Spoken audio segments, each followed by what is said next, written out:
Leadership குவாலிட்டியில Edappadi ஸ்டாலின்ல ரொம்ப ஸ்ட்ராங்கா இருக்கிறது யாரு, எடப்பாடியா ஸ்டாலினா? இந்த விஷயத்தெல்லாம் பார்க்கும்போது லீடர்ஷிப் குவாலிட்டின்னா எடப்பாடி பழனிசாமி சொன்னாரு, காங்கிரஸும் பாஜகவும் நாட்டுக்கு தேவையில்லாத அணின்னு சொன்னார்.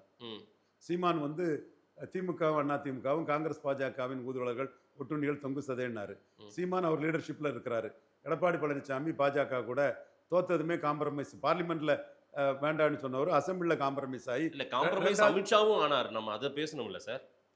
பிஜேபியும் ஆச்சு சார். எடப்பாடி காம்ப்ரமைஸ் ஆனாருன்றதை மட்டும் பதிவு பண்றீங்க. பிஜேபி இறங்கி வந்ததே, காத்திருந்ததே, மணிக்கணக்கில் குருமூர்த்தி வீட்லயும் குமரி அனந்தன் வீட்டுக்கும் போய் ஆறுதல் சொல்றதுக்கு அதுக்கெல்லாம் போய் காத்திருந்தாரா இல்லையா அமித்ஷா? அதையும் பேசுங்க. பிஜேபி தானே இறங்கி வந்துச்சு. பிஜேபி இறங்கி வந்துங்கிறது உண்மைதான், மறுக்க வரல. சீமான் உறுதியா நிற்கிறாரு, இவரு பல்டிசாமி. ஸ்டாலின் எடப்பாடி கேட்கிறேன் சார். சீமான் அவர்கள் ஓமா உறுதியா இருக்கிறார், அதுல எந்த மாற்றமும் இல்லை. நான் கூட அதுல மாற்று கருத்து இல்லையே எனக்கு.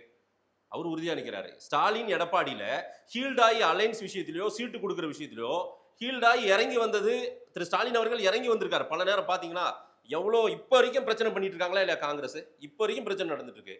ஆனா எடப்பாடி கிட்ட அந்த மாதிரி ஒண்ணுமே நடக்கல. யாராவது வெளியில போயிட்டு அதிருப்தியாளர்கள் இருந்தாங்களா? அதைத்தான் மதேஷ் நான் தெளிவா சொல்றேன். இவர் 2வது இடத்தை பிடிக்கிறதுக்காக சீமான் உறுதியா நிற்கிறவங்கிற இமேஜ் சீமானுக்கு வந்தாலும் பரவாயில்ல, நான் பல்டிசாமிங்கிற கெட்ட பேர் வந்தாலும் பரவாயில்ல, நான் வந்து பாஜக கூட்டணி வேணும்னு அவர் பாஜக இறங்கி வந்துட்டாரு.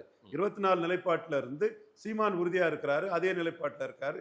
எடப்பாடி பல்ட்டி அடிச்சிருக்காங்க தான் உண்மை. நீ பிஜேபி விழுந்துட்டுனா பிஜேபி படுத்தே விட்டானையா விழுந்தே விட்டானையான்னு எத்தனை வேணாலும் போடலாம. பிஜேபி தான் பாமக ராமதாஸ் நம்பி விக்கிரவாண்டில் நின்னவங்க ஈரோடு கிழக்கிலே களத்தை சீமாண்ட விட்டுட்டு போயாச்சு. அந்த கட்சி ஈரோடு கிழக்கிலே விட்டுட்டு போயாச்சு. ஆர்கே நகர்ல நோட்டா கிளப்பை தமிழ் தேசியம் தான் திராவிடத்துக்கு மாற்றுன்னு விட்டுட்டு போன மாதிரி ஈரோடு கிழக்கிலே பிஜேபி விட்டுட்டு போயாச்சு.